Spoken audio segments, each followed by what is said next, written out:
அஸ்ஸலாமு அலைக்கும் வரஹ்மத்துல்லாஹி வபரகாத்துஹு. அறிந்து கொள்வோமா என்ற தலைப்பில் இன்றைய ஹதீஸை நாம் அறிந்து கொள்வோம். யாரை நரகத்தில் நுழைய வைப்பான்? நபி ஸல்லல்லாஹு அலைஹி வஸல்லம் அவர்கள் நவின்றதாக கஅப் இப்னு மாலிக் ரலியல்லாஹு அன்ஹு அவர்கள் அறிவிக்கிறார்கள்.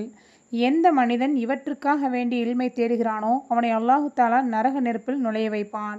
அவை மார்க்க அறிஞர்களுக்கு முன்னால் தன்னுடைய இல்மை கொண்டு பெருமை கொள்வதற்காக, அறிவிலிகளுடன் தர்க்கம் செய்வதற்காக, தன்னுடைய இல்மை கொண்டு மக்களை தன் பக்கமாக இழுப்பதற்காக, இத்தகைய 3 விஷயங்களுக்காக இல்மை தேடுபவர்களை நரகத்தில் போடப்படும்.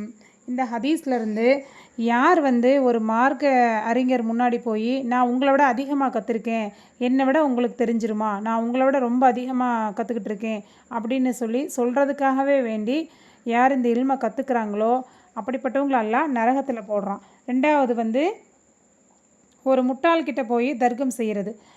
உனக்கெல்லாம் என்னடா தெரியும், நீயே முட்டாள், நான் எவ்வளோ படிச்சிருக்கேன்னு தெரியுமா, என்னுடைய ஸ்டேட்டஸ் என்னன்னு தெரியுமா அப்படின்னு சொல்லி பெருமை அடிக்கிறதுக்காகவும் அவன்கிட்ட போய் சண்டை போடுறதுக்காகவும் யார் இந்த மாதிரி கல்வியை கற்றுக்குறாங்களோ அவங்களையும் எல்லாம் நரக நெருப்பில் போடுறான்.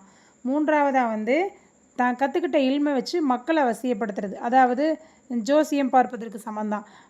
உங்கள் குடும்பத்தில் ஏதாவது பிரச்சனையா, உங்களுடைய கணவன் மனைவிகளுக்கு இடையே ஏதாவது பிரச்சனையா, இப்படி இருந்ததுன்னா என்கிட்ட வாங்க, வியாபார ரீதியாக ஏதாவது உங்களுக்கு நஷ்டமா என்கிட்ட வாங்க, நான் சில ஆயத்துக்களை எழுதி கொடுக்குறேன் அப்படின்னு சொல்லி இதுக்கு ஒரு 5000 ரூபாய் ஆகும், 10,000 ரூபாய் ஆகும் அப்படின்னு சொல்லி ஆயத்துக்களை விற்பனை செய்கிறது.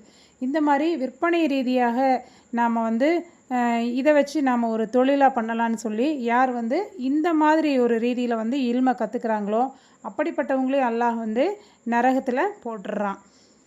அதனால் நாம் இல்மை கற்றுக்கிறது எதுக்காகனா மற்றவங்களுக்கும் அதை கற்றுக் கொடுத்து அதன் மூலமாக பலனடைகிறக்கே தவிர இந்த மாதிரி பெருமை அடிக்கிறதுக்காகவோ மற்ற வியாபார ரீதிக்காகவோ கிடையாது.